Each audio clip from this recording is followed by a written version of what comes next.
Welcome to another musing from me. I have been working and thinking about different topics recently, and there's a beautiful quote from the author Paulo Coelho, which I will paraphrase now, along the lines of, "The cup of suffering is not the same size for all people."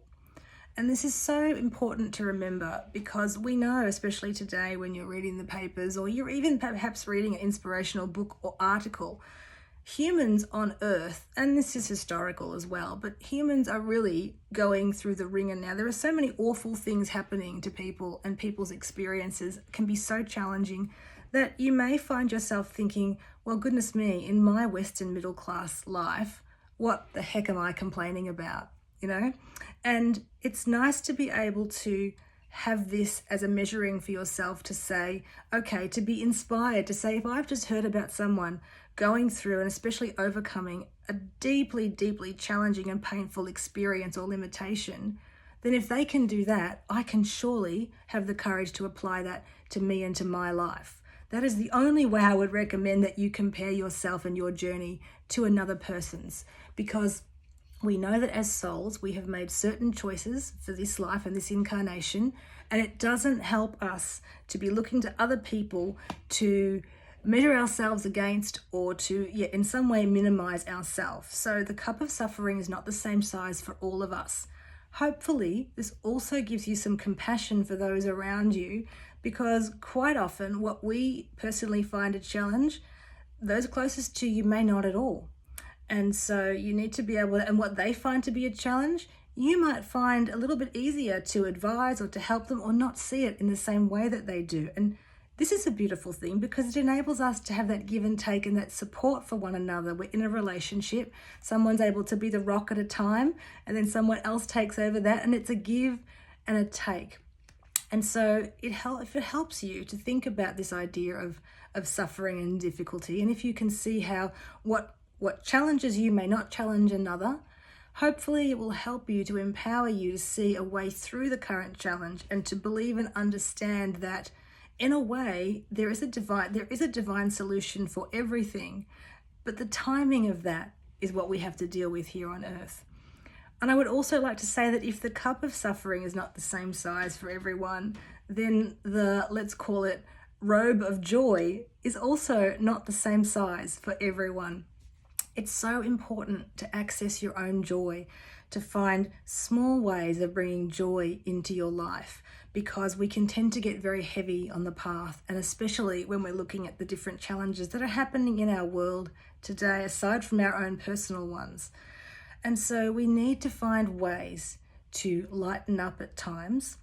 But you might be a person who's very introverted, and joy isn't going to be a huge external thing for you the way it might be for someone else. So again, it comes back to not comparing ourselves to another on the path, but experimenting with what works for us.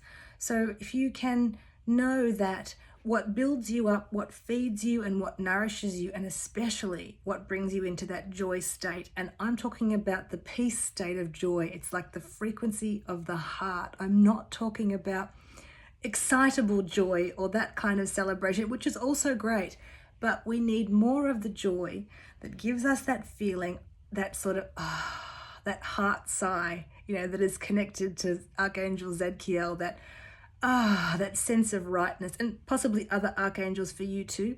Don't compare yourself to my path, but we need to allow joy as a tool for peace, really, because that helps to reset the body, the nervous system, where something that just brings you joy also allows the body to be at peace.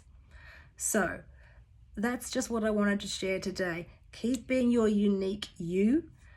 Keep working on that and allowing those parts to come through, and not adhering to or holding on to the parts of you that you realize you have transmuted, that the old things that A, used to challenge you, B, used to bring you joy, perhaps those things have shifted, and that's okay. In fact, that's really important to note, because it's not so much as you're changing as you are becoming more authentically who you came here to be. And that is the whole reason that we are here. So I hope that helps you Take off those lenses of comparison. Have compassion for yourself. Have compassion for everyone else.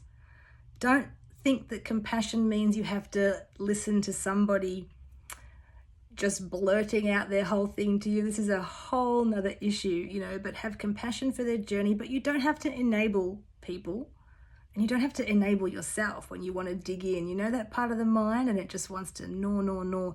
You don't need to allow that either. So find a way to create joy and peace, connect with your heart, and just celebrate yourself for even being here and doing your best each and every day.